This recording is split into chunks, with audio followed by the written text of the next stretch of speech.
అబ్బా ఇప్పుడే పిచ్చెక్కిపోతుంది. 10 మినిట్స్లో వస్తానే. ఓకే. కట్టుకో తెల్ల చీర పెట్టుకో మల్లెపూలు, తెల్ల చీర కట్టుకో మల్లెపూలు పెట్టుకో, తెల్లారు నా పేరు వల్లించుకో.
వడ్డించినా? వడ్డించినా కాదు, ఇవాళ ఇద్దరం కలిసి తిందాం ఒకే ప్లేట్లో. నువ్వు అలాగే కూర్చో, నేనే వడ్డిస్తాను. కలిపి నోట్లో ముద్దలు కూడా పెడతాను. ఆ? ముద్దులు అనలేదు, ముద్దలు అన్నాను. ఛీ, కూర్చో.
అబ్బా కావేరి, కమ్మటి భోజనం.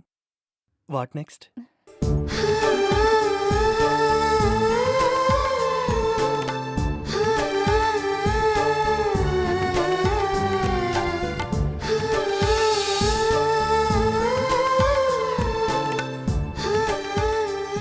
అమ్మ దొంగ, నేను అనుకున్న దానికంటే అందంగా తయారు చేసేవే బెడ్రూమ్ని.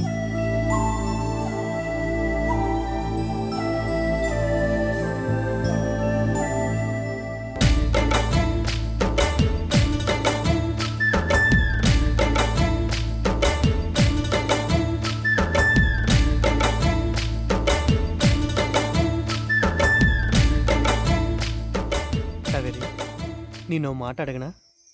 అడగండి. ఆ రాత్రి నువ్వు అక్కడికి ఎందుకు వెళ్ళావు? ఏ రాత్రి? శృతి హత్య జరిగింది ఆ రాత్రి. నువ్వు అక్కడికి వెళ్ళావని తెలిసింది. చెప్పు, ఎందుకు వెళ్ళావు? ఏం చేశావు? అబద్ధం. నేను అక్కడికి వెళ్ళలేదు. బుకాయించి లాభం లేదు కావేరి. నువ్వు ఆ రాత్రి ఆ ఇంటికి వెళ్ళినట్టు నా దగ్గర బలమైన సాక్షులు ఉన్నాయి. నిజం చెప్పు. శృతిని చంపింది ఎవరో నీకు తెలుసు కదూ? నన్ను నమ్మండి, నాకేం తెలీదు. ఆ రాత్రి నేను అక్కడికి వెళ్ళాలనుకున్నాను కానీ వెళ్ళలేదు. వెళ్ళాలనుకున్నావు కానీ వెళ్ళనే లేదా? కావేరి, ఏంటి నువ్వనేది? ప్లీజ్ అండి, నేను చెప్పేది వినండి. విన్నాను. ఆ రాత్రి నువ్వు వెళ్ళావు, ఖచ్చితంగా వెళ్ళావు. లేదు లేదు లేదు. నిజంగానా? మీ మీదొట్టు. కాదు కాదు, ఆ దేవుడి మీదొట్టు. అయితే చెప్పు, ఆ రాత్రి నువ్వు శృతి దగ్గరికి ఎందుకు వెళ్ళాలనుకున్నావు? చెప్తాను. ఆ రోజు సంధ్య ఏడుస్తూ మావయ్య తనకి పక్కా తాగుబోతుగా మారిపోయిన స్థితిలో కనిపించాడని చెప్పగానే నాకు మండిపోయింది. మావయ్యకి ఇంత ద్రోహం చేసిన శృతిని నా కసి తీరా తిట్టాలనిపించింది. నీ వల్లే మా అందరి జీవితాల్లో ఇంత అశాంతి అలజడి రేగిందే రాక్షసి అని చెప్పాలనిపించింది. అందుకే ఆ రాత్రి అందరూ పడుకున్న తర్వాత ఒంటరిగా చీకట్లో బయలుదేరాను.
అంతే, రౌడీలు తరుముతుంటే మళ్ళీ ఇంట్లోకి ఎలా వచ్చి పడ్డానో నాకే తెలీదు.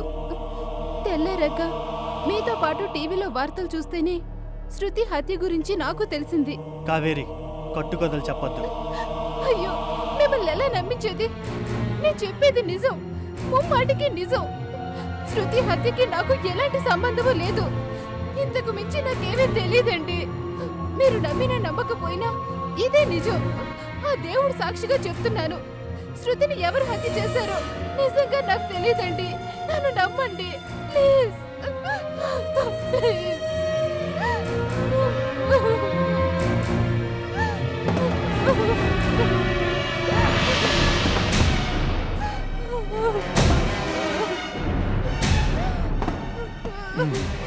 ఇంత ఖచ్చితంగా చెప్తుంది అంటే శృతి హత్యకి కావేరికి ఎలాంటి సంబంధమూ లేదు, లేనే లేదు.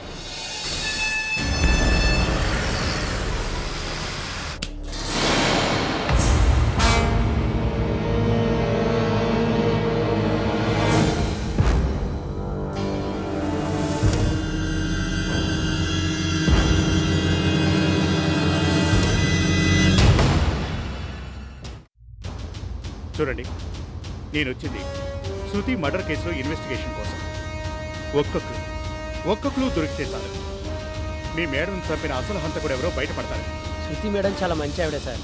మా మేడంని హత్య చేసిన ఆ కిరాతకుని పట్టుకోవడానికి ఏం కావాలన్నా చేస్తాం సార్. అడగండి ఇన్స్పెక్టర్ గారు, మాకు తెలిసిన వివరాలన్నీ చెప్తాం. శృతి మేడమని పొట్టను పెట్టుకున్న ఆ దుర్మార్గుడిని వదలకండి సార్. పట్టుకోండి, సాక్ష్యాధారాలతో నిరూపించి ఉరిశిక్ష చేయించండి. వెల్, ఏ మనిషి గురించైనా తెలుసుకోవాలంటే ముందుగా ఇంట్లో వాళ్ళని అడగాలి, ఆ తరువాత పనిచేసే కొలీగ్స్ని అడగాలి అంటారు. చెప్పండి, శృతిని హత్య చేసింది ఎవరై ఉంటారు? మీకెవరి మీదైనా అనుమానం ఉందా? ఏం భయం లేదు, మీరు చెప్పబోయే ఇన్ఫర్మేషన్ సీక్రెట్గా ఉంచబడుతుంది. ఇన్స్పెక్టర్ గారు, హత్య చేసేంత పగ, ద్వేషం, కక్ష ఎవరికి ఉంటాయి? శత్రువులకు తప్ప. యు మీన్ శృతికున్న శత్రువులే ఆమెను హత్య చేసి ఉంటారని మీ అభిప్రాయమా? అభిప్రాయం మాత్రమే కాదు, నమ్మకం కూడా సార్. శృతిని చంపింది ముమ్మాటికి తన శత్రువులే. శత్రువులే అంటే వాళ్ళెవరో మీకు తెలుసా? భయపడకండి, నిర్భయంగా చెప్పండి. ఎవరని చెప్పాం సార్, ఎవరైనా కావచ్చు. రాత్రికి రాత్రే శృతి మేడం ఈ కంపెనీకి ప్రొపరేటర్ ఎలా కాగలిగిందో మీకు తెలుసు. ఆమెకి ఇంటా బయట అంతా శత్రువులు. ఇంటా బయట కూడా అంటే? అంటే ఏముంది సార్, తన ఆస్తి మొత్తాన్ని దోచేసుకుందనే కసితో ఆనంద్ గారే ఈ పని చేసి ఉండొచ్చు. ఉద్యోగం నుంచి తీసేసిందని మా మేనేజరే కక్ష కట్టి ఈ కిరాతకానికి పాల్పడి ఉండొచ్చు. అక్కడ దాకా ఎందుకు సార్, శృతి మేడం సొంతన్న దాసు దొంగతనం కేసులో వార్నింగ్ ఇచ్చిందని కడుపులో ద్వేషాన్ని పెంచుకొని ఈ ఘోరం చేసి ఉండొచ్చు. సార్, ఆనంద్, మేనేజర్, దాసు వీళ్ళే శృతికి ముఖ్యమైన శత్రువులు. వీళ్ళల్లో ఎవరో ఖచ్చితంగా పగబట్టే శృతిని హత్య చేసి ఉంటారు, అంతేనా? అంతే sir. Okay, thanks for your cooperation.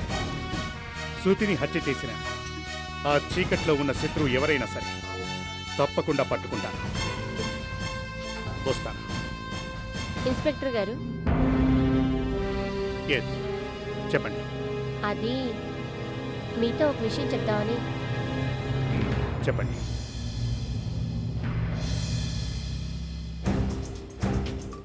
ఏం భయం లేదు, చెప్పండి. భయం కాదు ఇన్స్పెక్టర్ గారు, జస్ట్ అనుమానం. అనుమానం? ఎవరి మీద? శృతి వాళ్ళ ఇంటి ఓనర్ గరుడాచలం అని. గరుడాచలమా? ఆ ఓల్డ్ ఫెలోనా? అవును, వాడు ఓల్డ్ ఫిలోనే, కానీ వల్గర్ ఫిలో, నాస్టిక్ ఫిలో, క్రికెట్ ఫిలో. యు మీన్ శృతిని హత్య చేసింది వాడినేమో అని మీ అనుమానమా? వాడి మీద మీకెందుకు అనుమానం వచ్చింది? చెప్పండి, గరుడాచలం మీద మీకెందుకు అనుమానం? ఎందుకంటే ఒకరోజు నీ ఇంటి వానర్ని, నీ రంగు భాగవతం మొత్తం తెలిసిన వాడిని. రాస్కెల్, ఏం కూసారా?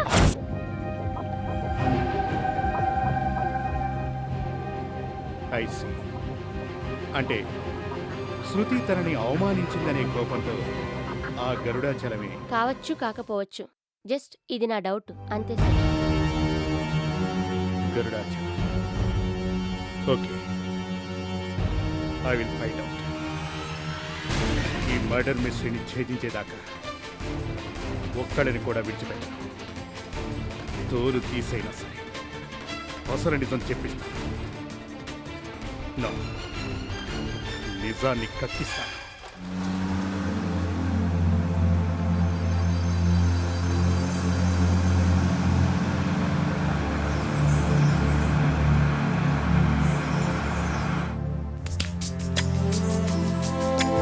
రండి సార్, ఇదే సార్ ఇల్లు.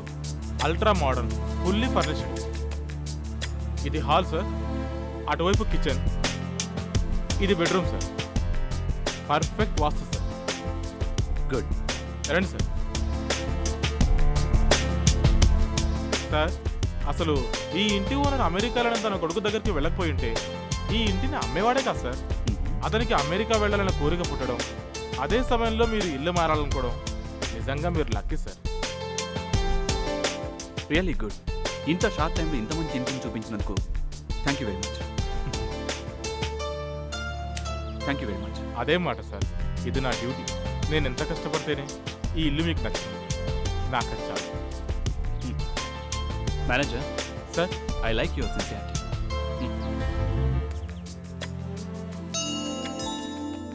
మేనేజర్ సార్, వెంటనే సామాన్లు మొత్తం ఆ ఇంటి నుంచి ఇక్కడ షిఫ్ట్ చేయించు. పాత ఇల్లు, పాత జ్ఞాపకాలు. ఓహ్ హెల్. ఆ నరకం నుంచి మళ్ళీ ఓ సరికొత్త ప్రపంచంలోకి అడుగు పెడతాను.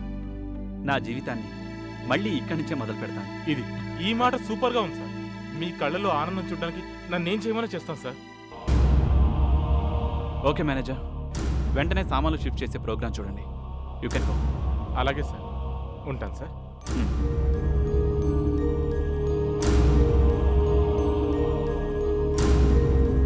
సరికొత్త ఇల్లు, సరికొత్త జీవితం, సరికొత్త ప్రపంచం. ఓహ్,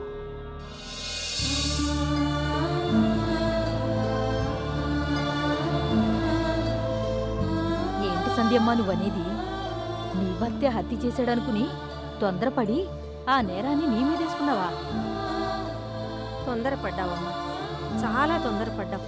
తీర్పు చెప్పేలోగా అసలు అంతకుడు దొరకపోతే నీ పరిస్థితి ఏంటమ్మా? అదే అర్థం కావడం లేదు. ఆ రోజు అంతకన్నా మరో మార్గం కనిపించలేదు. ఇవాళ అన్ని దారులు మూసుకుపోయాయి. అయినా నేను బాధపడుతుంది నాకు శిక్ష పడుతుందని కాదు. వీడు ఏమైపోతాడా అని. ఈ అనాథ కడుపున పుట్టినందుకు వీడు కూడా అనాథగానే. బాధపడక సత్యమ్మా, ఆ దేవుడు మంచి వాళ్ళకి ఎప్పుడు అన్యాయం చేయడమ్మా. మంచితనం నాకేం మిగిల్చింది? బాధని, కన్నీళ్ళని తప్ప, ఆవేదనని, గుండె కొత్తని తప్ప. ఇదిగో ఇదే వద్దనేది. తీర్పు చెప్పడానికి ఇంకా టైం ఉందిగా. ఈలోగా అసలు హంతకుడు తప్పకుండా దొరుకుతాడు. నిర్దోషిగా నువ్వు ఈ జైల్లోంచి బాబునెత్తుకుని సంతోషంగా బయటికెళ్తావు. నా మాట నమ్ము. ఆ నమ్మకమే రోజు రోజుకి నీరు కారిపోతుంది. నాకు నేనుగానే నేరం చేశానని ఒప్పుకున్నాక ఒప్పుకుంటే శిక్ష వేసేస్తారా? ఉరితాడు మెడకు బిగించేస్తారా? సంధ్యమ్మ, నేరం రుజువు కావాలంటే సాక్ష్యాలు కావాలమ్మా, సాక్ష్యాలు. అవును, సాక్ష్యాలున్న మా కేసుల్లోనే తీర్పు చెప్పడానికి ఏడాది పట్టింది. కాబట్టి నువ్వు అనవసరంగా దిగులు పడకు. ఆ దేవుడే నీకు తప్పకుండా ఏదో ఒక దారి చూపిస్తాడు. నిన్ను, నీ బిడ్డని ఒడ్డున పడేస్తాడు.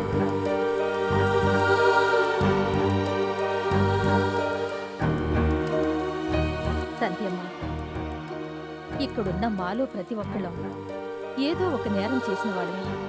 కానీ నువ్వు ఏ నేరం చెయ్యని దానివి. పుణ్యమే తప్ప పాపం చేయడం తెలియని దానివి. నీలాంటి దాన్ని రక్షించడం కోసమైనా తప్పకుండా ఆ దేవుడే దిగి వస్తాడు. ఏదో ఒక రూపంలో ఖచ్చితంగా సహాయం చేస్తాడు.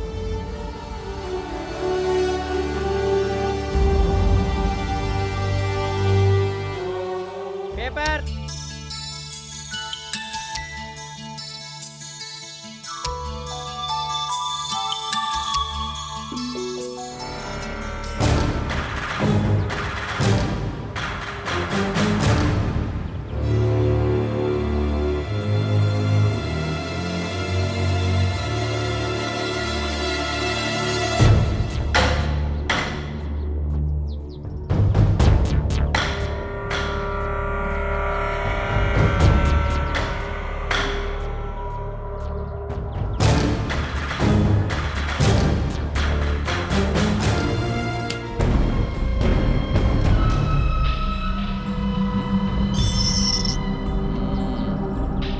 మొత్తానికి పేపర్ కరెక్ట్ టైంకే వేశాడు. అంటే నేను మొన్న ఇచ్చిన డోసు బాగా పనిచేసిందనమాట.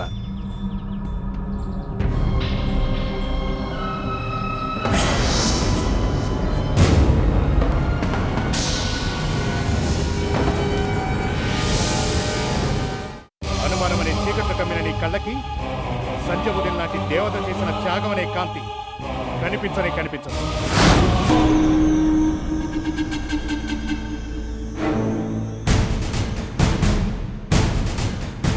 మన ఇంటి వార్త గరుడాచలంగా లేడు. ఆడే పోలీసు వాళ్ళు మొక్కలో వేసారని కదా.